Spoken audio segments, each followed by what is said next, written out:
Good afternoon and welcome to today's webinar, What's Realistic on 50 Acres of Pasture. This webinar is part of our Learn at Lunch series that we present with support from the Farm Service Agency. Additional farm management resources are also available at the eFarm Management website. I will paste a link to this site into the chat box in the lower right corner. If you have questions during the webinar, feel free to ask them through the chat box. Today's webinar will include a panel of Extension personnel, Dana Zook, Damona Doy, Gant Maher, and J.J. Jones. As a reminder, today's webinar will be longer than our regular 20 to 25 minute webinars, but will be recorded if you're not able to watch it all. Now, I will turn it over to our presenters. Thanks. Those of us in Extension get a surprising number of calls or emails from people saying, I've just bought 50 acres outside of, or I've inherited my grandmother's place. What can I grow on 50 acres? What kind of income can I expect from this inheritance? Sometimes it's people thinking about retiring and becoming a hobby farmer.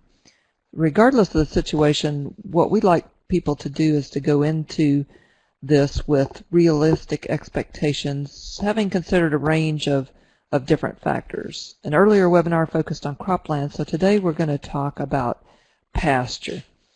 As we discussed how to approach this presentation, the first thing that we noted was people need to understand the differences between native and introduced pasture. So understanding the capacity, knowing what the type of pasture is, impacts how many head you can have, or what we refer to as stocking rate, as does rainfall.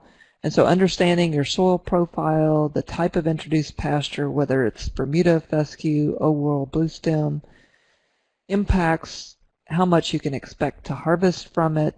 They have different growing patterns seasonally, so some will start earlier in the spring, some will produce later in the fall. And that can impact how many head of livestock you can have on in your operation. So today we're going to highlight, and again only highlight, but talk briefly about cow-calf and stockers, as well as goats, chickens, barely touch on multi-species, but it's something that might be a consideration, and also mention renting out, what you might earn from cash and share rents. Again, these are brief overviews. There are other programs through Extension to provide more depth. We have a beef cattle manual, for instance, master cattleman programs, cow-calf camps, goat boot camps, local workshops. So we'd encourage anyone listening who wants more information to contact their local Extension educator for more information. So regardless of the type of pasture, so we'd encourage people to think about what their goals are for that pasture and think about not only monetary but non-monetary things as well. Do you want to provide projects for kids? Is it a hobby for you? Do you want to maintain the landscape or complement or add to recreational opportunities such as hunting? Make use of resources while reducing overgrowth or scrub brush, or maybe controlling cedars. So think about those things, because that'll impact the choices that you make, and you may need to prioritize those as well.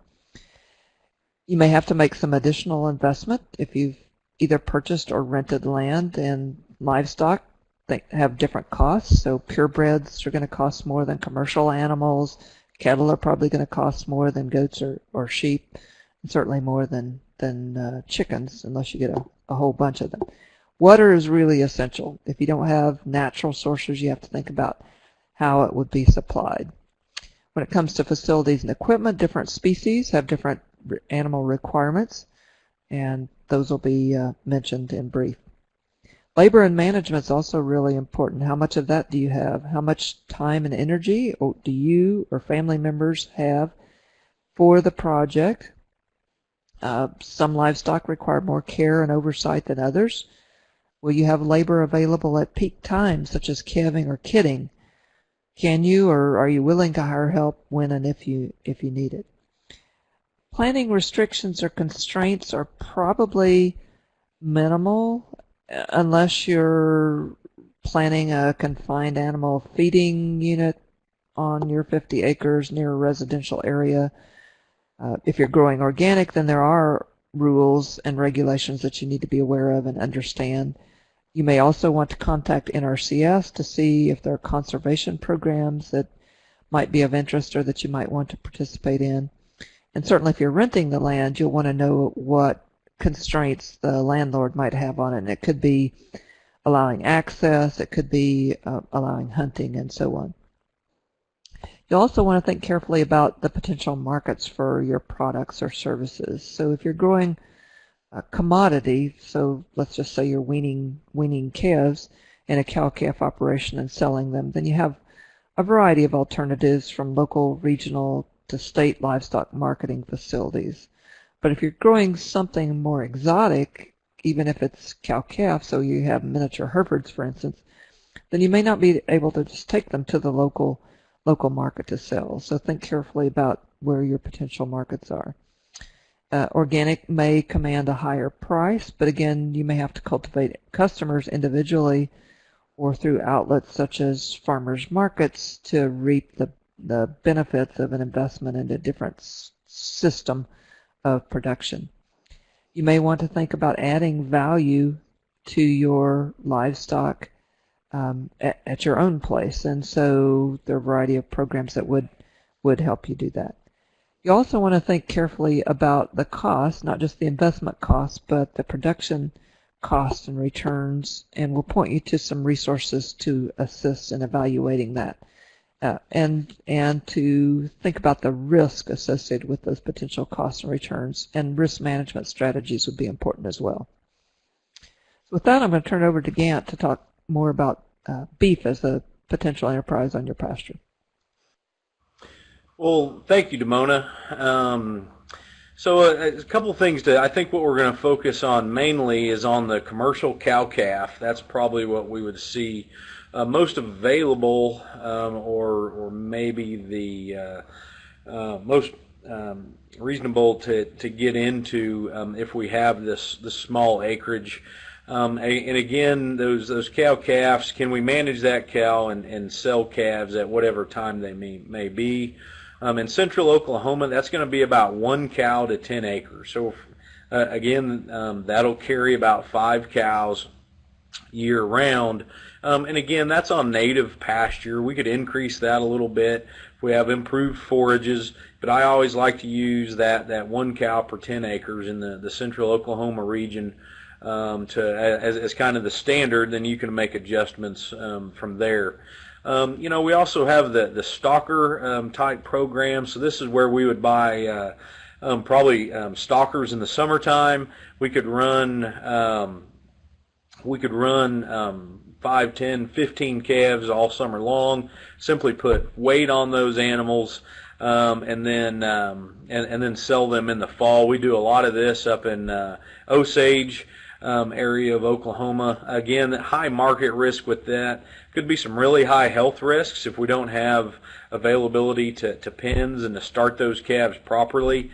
There's some downside on the stalker operation. One upside is we could it's easy to move those calves out if we need to.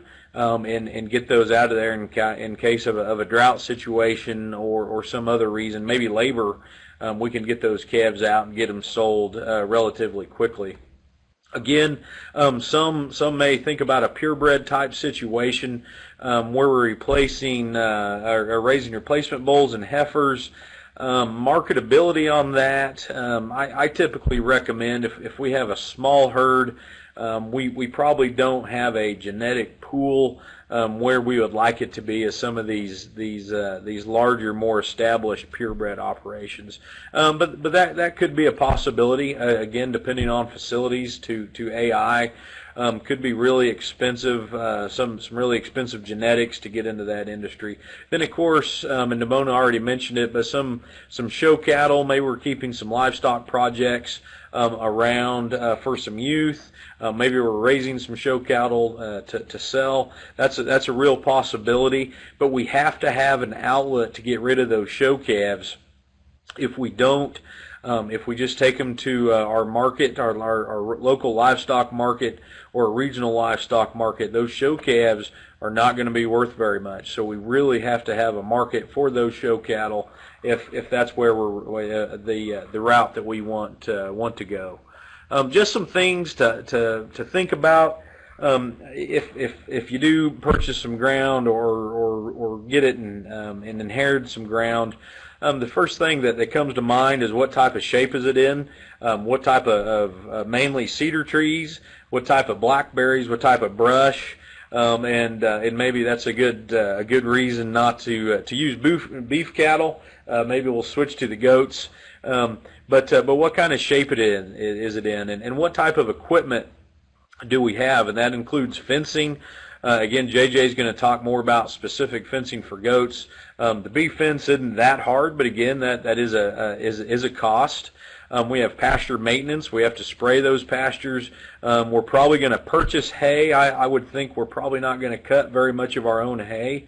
What about fire? We probably would like to have some sort of prescribed burn system in place. And do we have the tractors available, the equipment available to be able to do that? And that can be fairly expensive on a per cow basis if we're only running 5 cows and we got a $5,000 to $10,000, $15,000 tractor. Are there other ways that we can lease that equipment? Another thing to think about in overhead is mileage. If we're living 20, 30, 45 minutes from where our animals actually are, first of all, that can be very expensive in terms of fuel.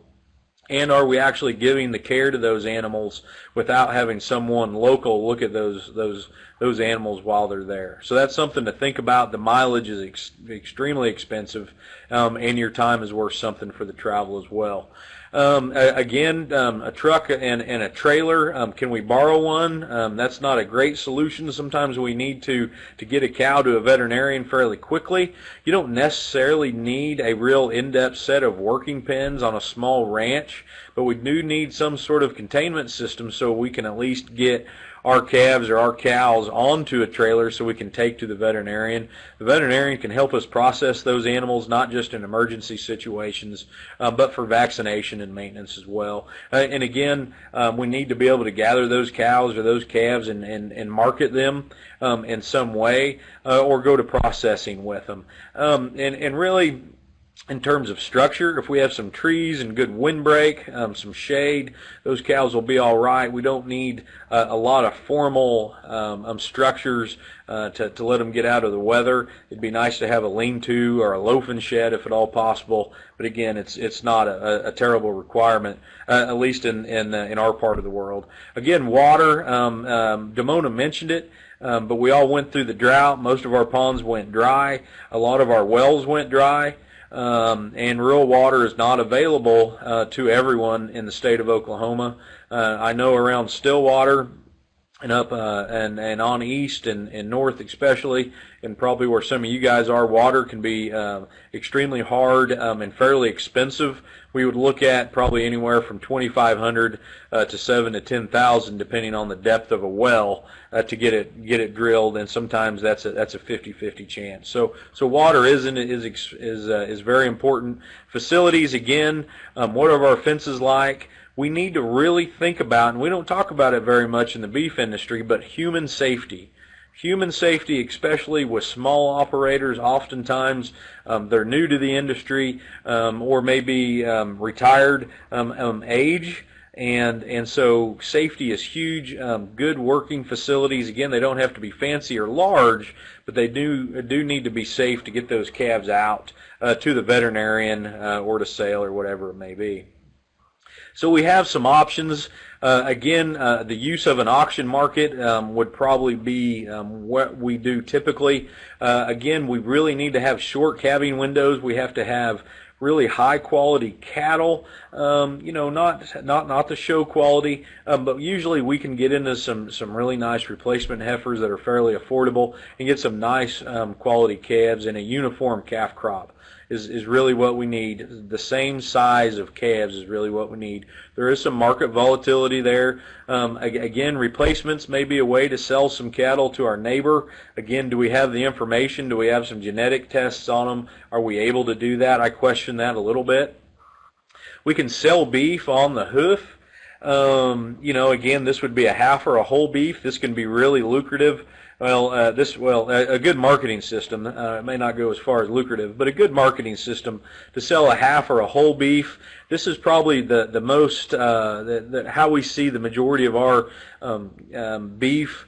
Local beef sold as a half or a whole, and we can usually find markets through Facebook or our friends and family that want to purchase that beef if they have the initial upfront investment.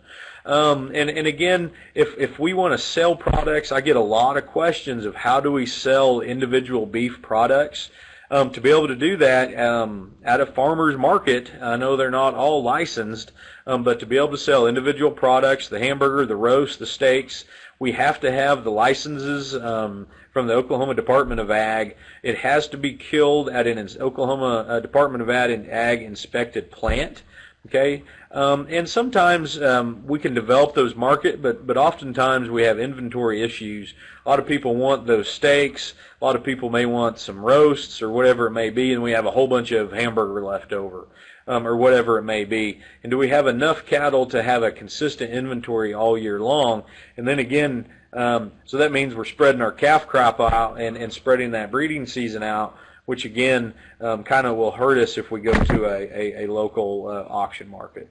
Okay, so guys, those are just some general thoughts. I'm going to turn it back over to Damona, and she can actually go into the more price per cow and what we could actually see on that ranch. So, Damona?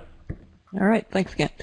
So the first thing to think about is just the investment in other things. And so in a small operation, you want to spend as little as possible while still maintaining the safe facilities and so on. So here's just a little layout that we did for 5 cows on native pasture. And so you can see if you've included land investment with that, the costs are pretty high per cow because land is very expensive. So if you've got 10 acres at $1,750 per acre, you've got $17,000 in pasture investment associated with that cow. And so one point that I often make is that you can't expect the cow to make payments on pasture. So you've got to have other sources of money or a big down payment in order to finance it.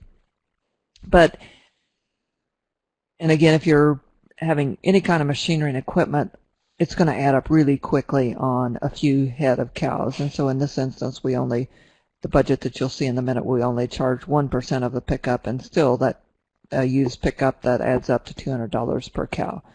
In the equipment, we have a chute, a bunk feeder, and a hay ring. And so again, with a few animals, that adds up to quite a bit per head for that expense. We have budget tools that can be downloaded. There are simple versions that can be downloaded from free from our Ag Econ website. Let's just walk through what's included in those budgets quickly. And so you'll see at the top we have the income items. Here we've used, I presume that we have a calf crop that's 50-50. So if you're saving an animal for a replacement, that's going to reduce the income from that. You can customize these to, if you've, for instance, got higher prices associated with organic beef or selling it in halves or wholes. But so in this case, we projected about $755 per head in income. When we start to lay out the operating inputs, you can see we've got pasture costs in here. So if you own your own pasture, you're presumably going to have lower expenses, but this might be the rental cost for 50 acres at $20 an acre. And you're going to have some hay for during periods of lack of growth in your winter forages, as well as probably some protein supplement. And so the budget's a way to trigger your thinking about the other expenses that you might incur, such as minerals, vet med, marketing expenses.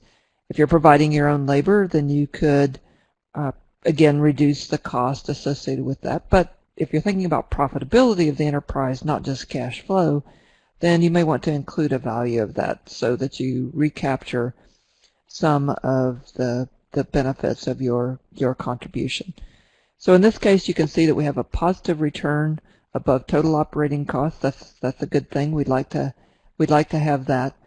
And these numbers are kind of scalable, and so they might be similar on a per head basis, regardless of the size of the herd.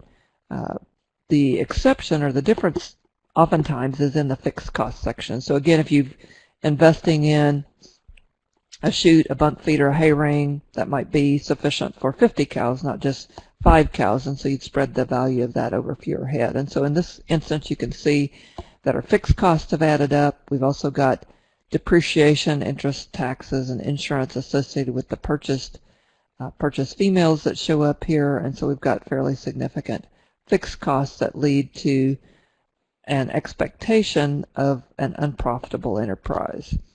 So again, you can customize these by downloading the budgets from our website. But let me provide just a little bit of benchmark data. This is from the Kansas Farm Management Association data. So that can serve as a reference, again, to guide you in thinking about what's realistic, what's possible.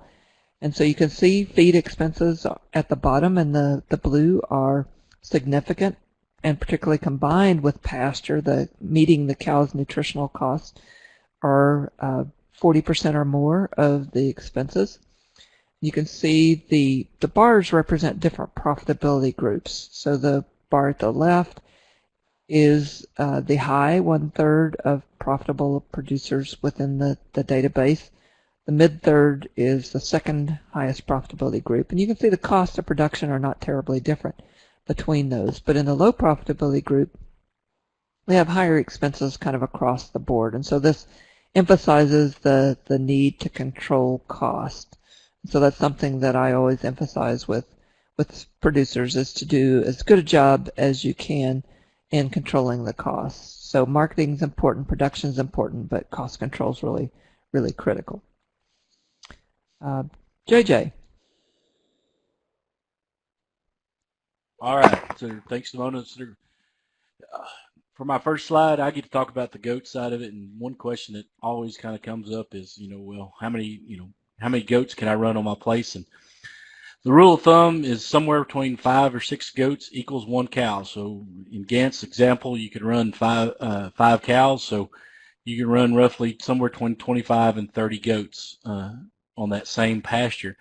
The part about being improved pasture versus unimproved pasture doesn't come to play as much, because goats are not that much of grazers as they are browsers. They prefer the weeds and the brush.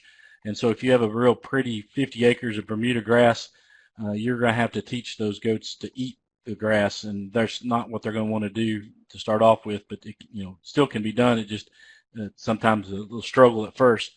But Damona mentioned, multi-species grazing, and so if you wanted to do a combination of goats or sheep and cattle, if you can, run 5 cows, you can take off 1 cow, run 4 cows, and run 6 goats out there at the same time. So you can't, whatever the stocking rate is, you can't just magically put goats on there and expect them to be able to, to have the same forage availability. So goats complement cattle from the standpoint that cattle will eat the grass and goats will eat the weeds and the brush. And so that works a little bit. When you go to a sheep, and when I talk about sheep, we're talking about hair sheep, not so much wool sheep, but the hair sheep are going to be more grazers than they are browsers, so they'll eat more of the same stuff that cattle will. But now, I say 6 goats equal 1 cow. You can increase the stocking rate just like anything else. You don't have to run that, but I kind of found a picture here on the internet. This is kind of what you're going to look at. There's not going to be a whole lot of grass out there for those animals to eat, and that means that you're going to have to provide more feed for them, more feed and hay for them. So, and I'm going to show you a budget here in a little bit that kind of goes over some of those costs. And so you can run more than 6, that's kind of the 6 goat per cow ratio, but just realize that you're going to have to put a lot more into feed and hay resources. And again, you need to put a pencil to it. You may have a market that allow you to do that to where you can make more money on it. But then again, chances are you're just eat away your profit. Kind of like Gantt, there's several different types of goat operations that you can pick and choose. The most common one out there is what we call just a commercial. You're just producing kids, live kids to sell at the market. Or the one thing that goats allow us to do a little different from beef, and you can still do this for beef to some degree, but there's a market out there for the live goats where they'll actually come to your farm and buy the goat for meat directly off your farm. And it's usually different ethnic groups that want to do this. And sometimes they would like to process that goat right there on your farm. So if you're interested in selling goats to these ethnic markets, that's something you have to consider. That's a question that's going to get asked for you by you. Will they allow you to process that goat right there on your farm? So, but you can sell that off farm. Now, again, you're selling the live animal to them. You're not selling the meat. Gant's already touched on the rules and regulations. Once you process an animal, it has to be processed at a facility that's inspected by the Oklahoma Department of Agriculture or the USDA before you can sell that meat to anybody. So we never sell the meat to them if it's not inspected. We're selling them the live animal. The next one up, a lot of people see this purebred seed stock operations. Again, there's usually a higher capital investment. Those animals cost more. And also it's a little harder business to get into. That's one of them ones that takes reputation a lot of times to build into. And, the money may take a few years before you start seeing any good returns to that investment because, again, it just takes you some time to build into it. The one that's very popular here in Oklahoma, though, is the show goat side of it. And it is different from the purebred or seed stock operation from the standpoint that show goats here in Oklahoma do not have to be registered or full bloods or purebred goats. As a general rule, most 90% or 95% of these goats are crossbred goats to begin with. So we don't have to invest in those purebred animals, but the show goat stock sometimes cost as much or more than what those seed stock or purebred animals cost. And be quite honest with you, when we talk about doing a show goat operation, it takes more than production ability. You have to be able to not only produce the goats that are being wanted or shown in the ring at the time, but you also have to be that marketer. You have to go out and find those kids and sell those goats to those kids. Again, it takes some reputation and it takes a lot of time, and sometimes we can run out of money long before we ever get that reputation built. And again, I've seen guys that have worked at it for years and years, and actually I've seen guys that are really good at producing those goats, but they just never can build up their reputation. The other problem with the show goat side of it is you have to swallow your pride or swallow your thoughts on what you think a good animal is. Sometimes what you like and what you think is best is not exactly what is winning or what is doing well in the show ring, and that's when you're selling show goats, that's what you have to sell is those animals that are going to perform and do well in that show ring. So, so a lot of times we have to, just swallow our pride and do what some other people think are best and not naturally what we think is best. The last one, value added. I added this one too because, again, goats provide us a unique opportunity from the standpoint of able to sell meat to individuals and or restaurants.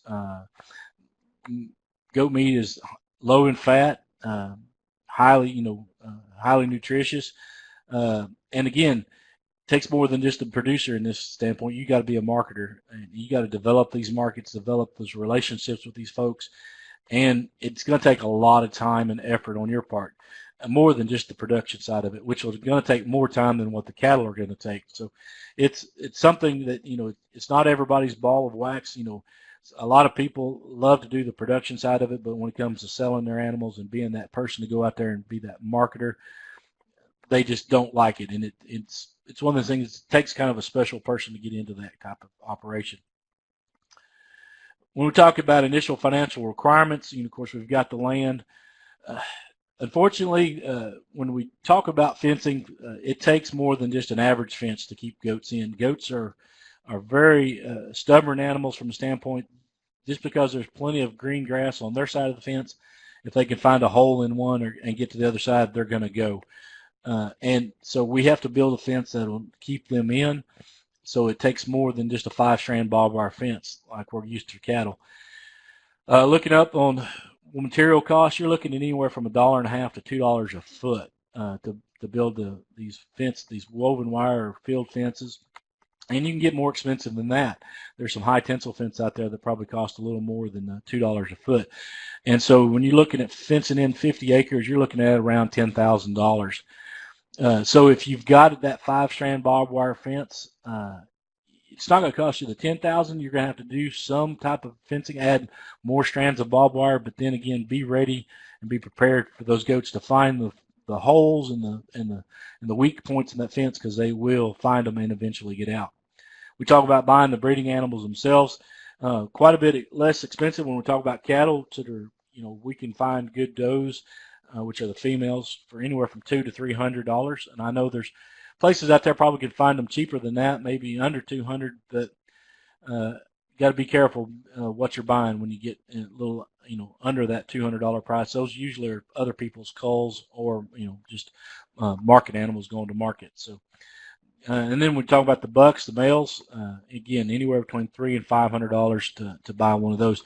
The good news is that you probably only have to buy one buck. So the breeding range of a buck is anywhere from 30 to about 80 goats. They seem to can breed it in a year's time. So we don't have to buy but one of those.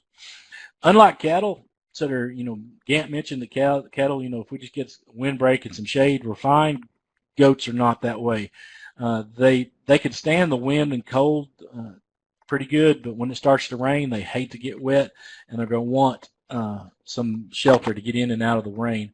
And so we're going to need some type of housing structure, either a lean-to or something that they can get into. The research shows it's about 4 square foot per animal, but I can tell you from raising these animals that you can put out a big enough shed to hold a certain number of goats, and they're still going to crowd into 1 or 2 corners of that. So, but you got to have some housing for those goats, and then you got to take that housing into consideration when you're doing your production system. If you're trying to kid out during the wintertime, you're going to need a little more housing than what you do if you're just going to kid out in the spring, because you don't want those goats kidding out in the wintertime. So you're going to need something for those. And then miscellaneous feed and water troughs. If you're going to, again, provide supplementation and water to them. Last time I checked, Tractor Supply does not give these away. They still cost money, and sometimes we forget about that when we go to look at those costs.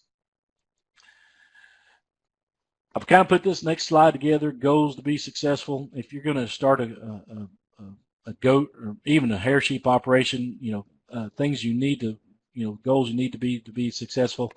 First one I got up there is kidding rate, kidding percentage.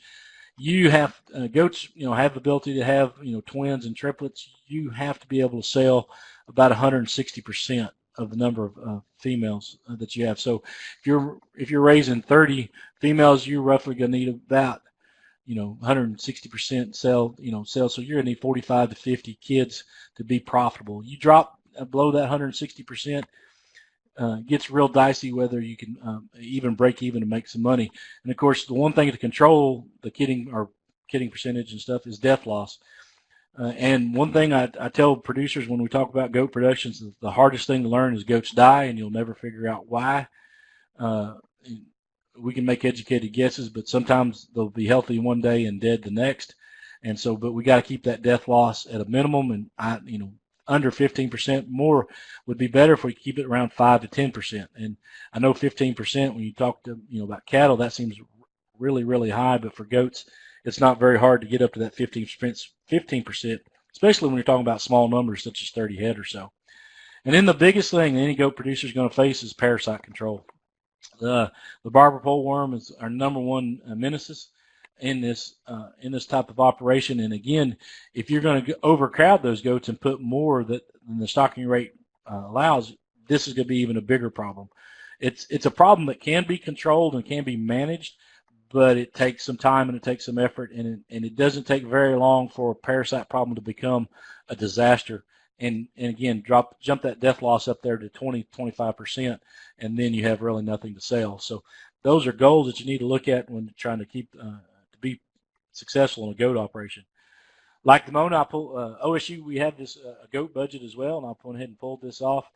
And again, you can look at it, and again, not so much the numbers, but the process. I just sold male and female kids, goals about 55 pounds. That's where the top end market usually lies. We've been able the last few years to get really good prices, over $2 a pound. So in this little example, I'm selling about $188 per goat, or $5,600 for the total of a 30 head unit. And here in my example, I've got 180% kid crop and a 10% death loss. So I'm selling 170% of the goats, or 170. So now you look at that, that's roughly 25 or 50 head of goats. So when you look at this budget, the two biggest items you can see, there's hay right there at $35 a head and $42 a hay for protein. Those are going to be your two biggest costs, is the hay and the protein supplement, that you're going to feed them during the wintertime. Goats are a little different than cattle from the standpoint that their big nutritional requirement is the last trimester of the pregnancy. And so we got to feed them, make sure their nutrient requirements are met then. And so we got to make sure we feed them. So you can look there, that's roughly about $77, $78 per head of a total of $102. So 70% of the cost is feed. Your next biggest cost, and this is the hardest thing to get a handle on, is because if you have a parasite problem, that $5 head won't even touch the amount of vet bills that you're going to have. But if you can control it, so that, you can keep those vet costs down and as well. So, but again, that's something that you have to manage, and there's ways to do it, and we don't have enough time to go into every detail about parasite control, but something that every goat producer or sheep producer needs to take into consideration. So here I got a total of about $102. That's what, people ask me what it takes to run a goat a year. I tell them somewhere between $90 and $100, and it could go up as high as 110. Again, if you're doing the show goat thing, you're going to put a lot more feed into them, because really good condition fat goats sell really well. So you're going to have to make sure that the nutrition is right. So that could be even higher. When we look at the fixed cost, again, a little better than the cattle side of it. We still can show a profit about $40 a goat, and that's because our goats don't cost near as much. What the big part of it is the fencing. It's going to be one of our major investments into that. And then I didn't put in anything about trailers and trucks. We're lucky enough with goats, if we can build a box for the back of our truck, we can send them down the road in that. So with that, I believe that's my last one, and I'll be able to turn it over to Dana to talk to you about poultry. Okay, so as we talk about poultry, small flock poultry production has been present in the U.S. for decades as a small rural venture, mostly. However, in the past few years, there have been a resurgence of interest for a variety of people, more than just the rural background. So this has changed just a bit. There's a variety of ways to be involved in poultry production, and most of them are appropriate for small acreages and on much less land than 50 acres. So a very successful venture for someone who's looking into a small acreage situation. All right. So interest in small poultry is broad-reaching. Many interests begin with in the hobby category, where people wish to reconnect with their food by supplying their household with eggs. So it's kind of a hobby venture. It's a backyard venture. Okay. So, but egg production can be a very profitable enterprise, even on the small scale. So in Oklahoma, we can sell eggs from the farm without really any regulation. There are probably a few forms that you need to fill out from Oklahoma Department of Ag, but there really is no regulation as far as you selling their eggs from the chickens that you raise on your farm. Now, if you would like to get into a retail outlet, sell at a farmer's market, anywhere off your farm, taking eggs to people, then there are some things that you need to go through. And all of that, all of those things to fill out, those forms and regulations are on the Oklahoma Department of Ag website. And I'll talk about that here in a bit. There is other options for a bit larger enterprise in broiler production, both on the pastured side, and as you can see here, conventionally, fast-growing and slow-growing birds, as well as organic or other value-added production practices. There really is a lot of opportunity here. Another opportunity for large-scale production would be where you are paid for the care of the birds by a larger entity. And that we have a really good resource as far as a fact sheet, as far as considering considerations for potential growers from the broiler standpoint. And here, I won't talk much more about this because this is a larger scale production, but you can do this very, very easily on 50 acres. But it is another very viable opportunity. So in small flock production, there are a few things I wanted to mention that are recipes for success for a person to be more successful in small flock production. So the first I would consider, and one of the most important things, would be to first, before you even buy any birds, would be to research viable markets in the area that you live. Very important. You can come up with a really fantastic idea, but if there's no market for that product, that's not going to be very profitable for you. So are there certification programs where you can apply, such as organic? That is a certification program, but there are others depending on where you live. Develop a plan. Obviously, for all of these ventures, it's very important to develop a plan on where you will market your product, how you will do it, what's going on with that. From the production side, if you do step beyond the research stage, obtaining stocks from an NPIP approved hatchery is very important. NPIP is an acronym for National Poultry Improvement Plan. This plan monitors hatcheries for pullorum typhoid, which is a disease that is spread through the egg to newly hatched chicks. So it's also when a hatchery is NPIP approved, it does show that they have good vaccination protocols, they have very good stocks. So that is one really good pointer if you're looking to get into this. And you can look more into that in the website I have listed here. Another thing would be to, before even getting stock, would be to review local zoning regulations, okay, especially for people who live on the edge of town, in town, that sort of thing. There are ordinances that may not allow you to get exactly the type of animals that you're wanting. For instance, a lot of towns or a lot of places out on the edge of town do not allow roosters. They may limit you on the number of birds you can have. So those are some things to look into, even if you are in a rural area, maybe with some neighbors or something like that. So look into zoning regulations. And then having the ability to provide your birds with the appropriate and basic need of shelter is very essential.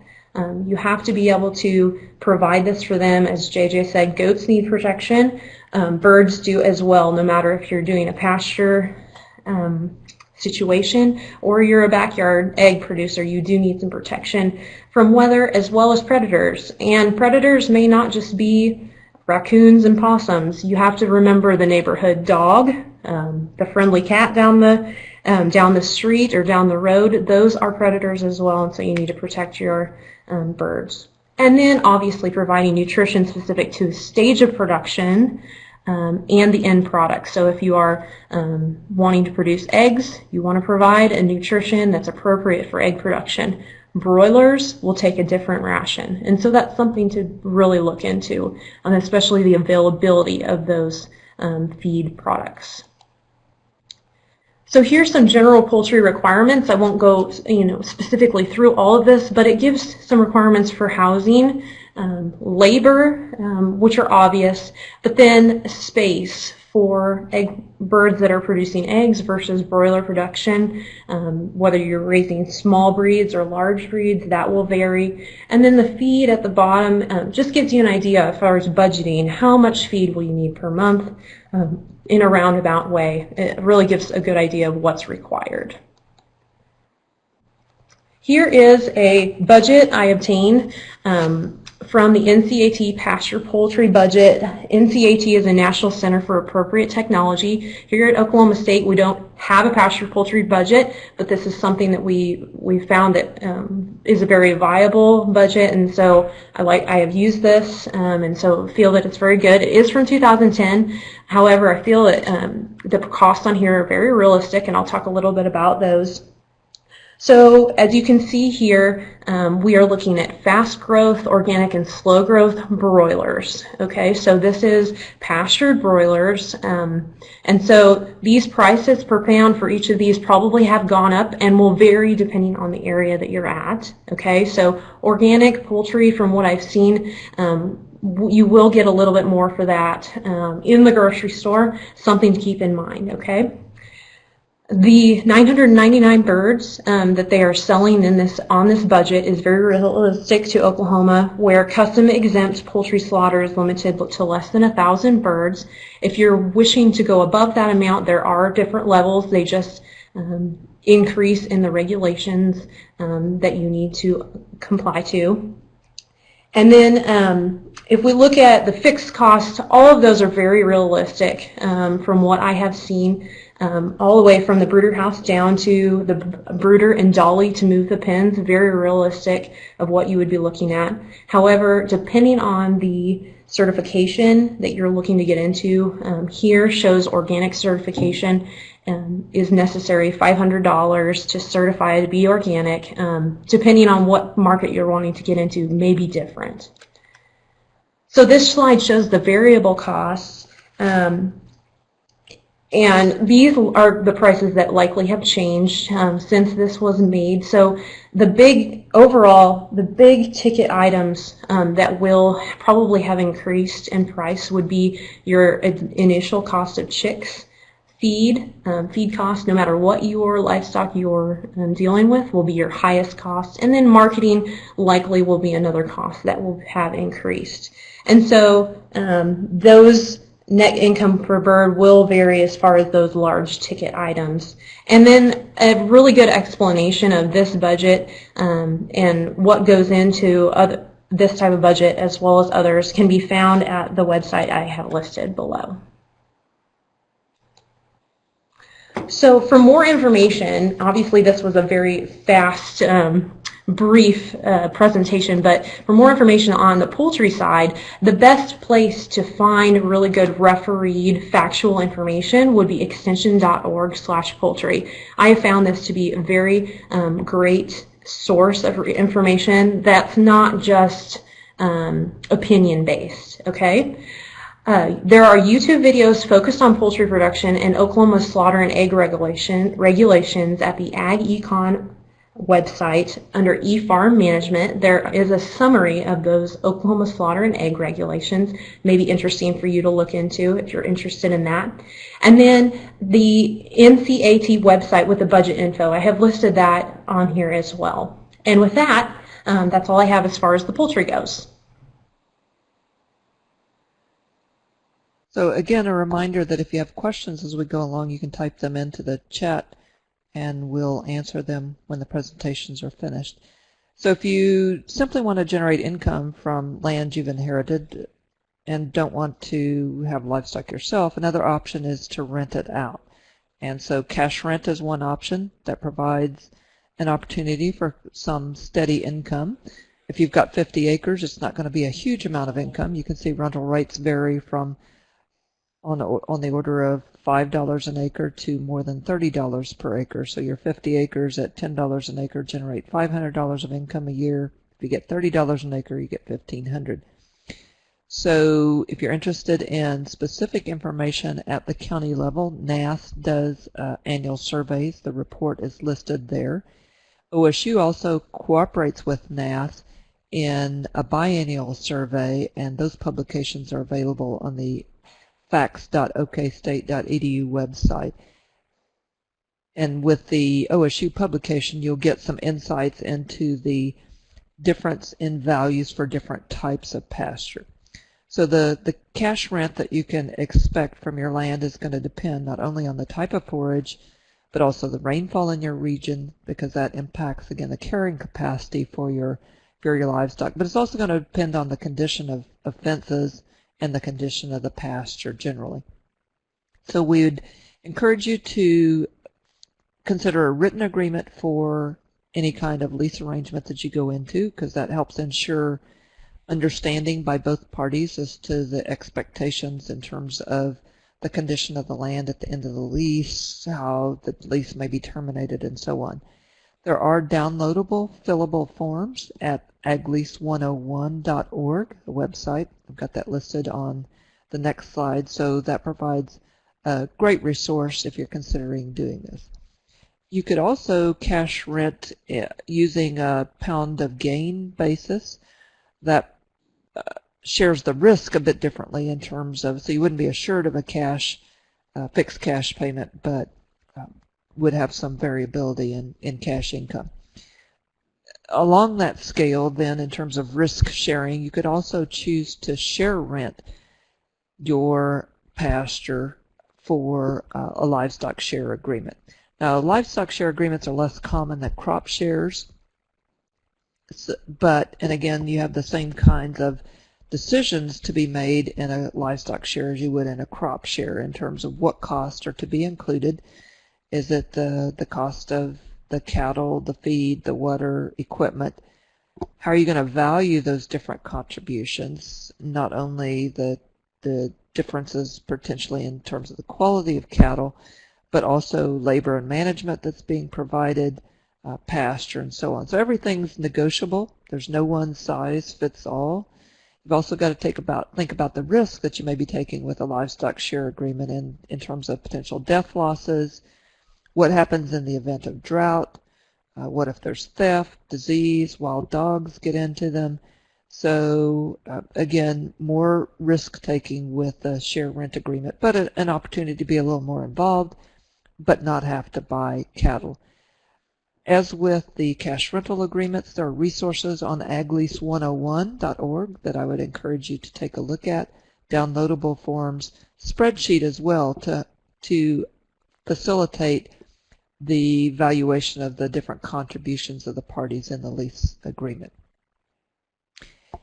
As we wrap up, I'll circle back to that initial slide in terms of encouraging you to just think about the pasture resource, how you want to use it. Is it for income generation or recreation or both? And sometimes those can compete, and sometimes they may be complementary. But also think about your ability to withstand losses or make investments if cash flow comes up short. So when you're thinking about the resources that you need to go along with your pasture, regardless of the type of livestock, think not only about the investments that you may need to make in terms of livestock machinery and equipment, but also think about the operating cost annually associated with maintaining the livestock. So the water, the hay, the protein supplement, for instance. We've suggested that there are budgets available that you can use. Use them for to do some sensitivity analysis as well, to look at outcomes under different price scenarios, under different yield scenarios. Particularly if you're getting started, you may not be able to achieve what might be hoped for in terms of a long-run level of production. So think about not only the cash flow, but also the profitability associated with your livestock enterprise. When it comes to labor and management, think about not only what you have, but what you can get, how much, when, the frequency, and the ability to commit to day in and day out care of the livestock. You need to know your environment, any planning restrictions or constraints. Those have been addressed. And think well in advance about the markets for your products or services. So commodities are one thing. Organic and value-added have an opportunity to perhaps impact price, but there may be additional costs that go along with those as well. The risk may be different as well. So plan in advance. Do some research, particularly if you're trying something innovative or creative, to make sure that there's an outlet for your product and an interest group who wants to buy that. We have a variety of references that have been mentioned, but I'd also like to point out an additional one that's a little broader than the focus on the potential uses of pasture, and that we have a resource guide for beginning farmers in Oklahoma that's available on the facts.okstate.edu website. There are also custom rate fact sheets, so if you're not familiar with or don't understand the potential cost of labor, for instance, for livestock care or for fence building, the custom rate fact sheet can help inform that. We also have a beef cattle manual that's available on our Master Cattleman website. Would encourage you to take a look at that if you're just thinking about getting into livestock production. So we've listed all our contact information here, and I know we'd love to have your feedback on the survey regarding this webinar. So Brent's provided the link in the chat, so we'd invite you to participate in that. And we'd also be happy to entertain questions that you might have at this time. Thank you for participating. We again welcome ideas for broadcasts for a later date, and would entertain questions by email later if you don't have them now. Damona, one thing I want to add, I forgot to look. We also have a goat manual available as well that they can purchase through any county extension office. Very good. I guess I should invite other speakers. Or the other thoughts that come to mind that we should either clarify or add at this stage? I would like to take Great. this moment to mention that our next webinar will be a week from today, December 5th. And in that webinar, Dr. Shannon Farrell will discuss legal issues for farmers and ranchers. So if there are no other questions, we will end this webinar and see you next week. Thank you. Thank you, guys.